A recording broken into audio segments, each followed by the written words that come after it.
আমরা যে সিটগুলোতে এখন বসে আছি একদম সমুদ্রের পাড়ে, ছাতা লাগানো অবস্থায়, 50 টাকা করে ভাড়া এক একটার, 3 জনের 3টে সিট, 1 ঘন্টায় 50 টাকা।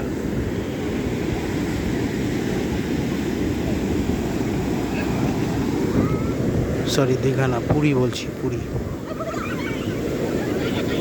জল কোথায় চলে এসছে দেখো, পুরো পা ভিজে দিচ্ছে।